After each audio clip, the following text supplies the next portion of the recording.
Run rabbit run में सारा Snook ने सारा नाम की एक फर्टिलिटी डॉक्टर की भूमिका निभाई है, जो जीवन और मृत्यु में दृढ़ता से विश्वास करती है।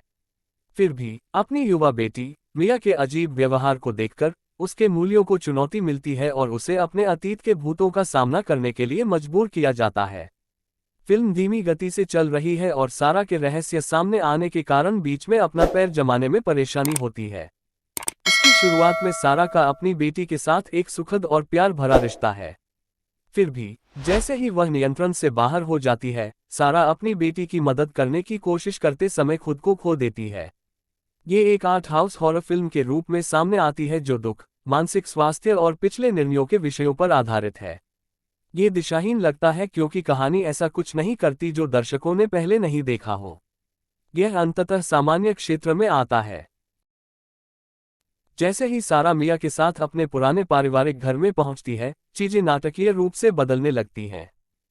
सबसे पहले मिया ही चीजों को देखती थी और सवाल करती थी कि क्या लोग जीवित हैं।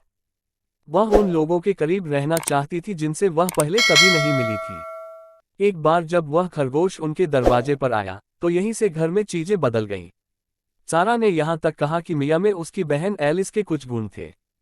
उसने प्रकृति और जानवरों का भी आनंद लिया।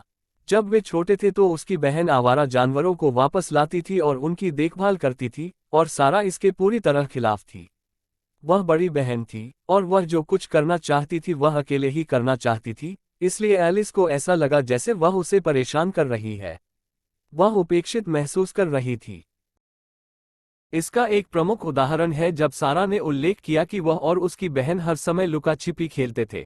चूंकि यह निहित है कि एलिस मिया के माध्यम से बात कर रही है, मिया अपना रवैया बदल देती है और कहती है कि वह लुका छिपी के खिलाफ है क्योंकि सारा उसे कभी नहीं ढूंढना चाहती है।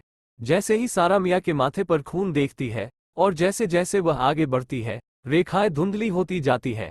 इसकी जांच करे और ये देखने के लिए उसके बाल काटे कि ये कहां से शुरू होता है। मिया उससे लड़ती है और ऐसा करते समय सारा गलती से मिया की बाहों को कैंची से काट देती है। फिर वह पीछे मुड़कर मिया के सिर की ओर देखती है और वहां कोई खून नहीं है। फिर वह एलिस को कहीं से कूदते हुए देखती है और वह सारा पर हमला करना शुरू कर देती है। सौभाग्य से उसे एक पुराना खरगोश जाल मिल गया और वह उससे एलिस पर हमला करती है और वह गायब हो जाती है। ये सब सारा के मन में है जो अपने पुराने पारिवारिक घर में भूतों का सामना कर रही है, जबकि उसकी बेटी घर में आत्माओं के लिए संवाहक के रूप में काम करती है।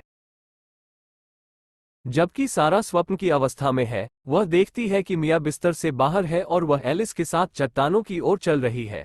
उसे याद है कि यह वही चट्टान है जहां से सारा ने एलिस को तब धक्का दिया था जब वे छोटे थे। सारा उनका ध्यान आकर्षित करने के लिए दरवाजा पीटती है, लेकिन फिर दरवाजा काला हो जाता है।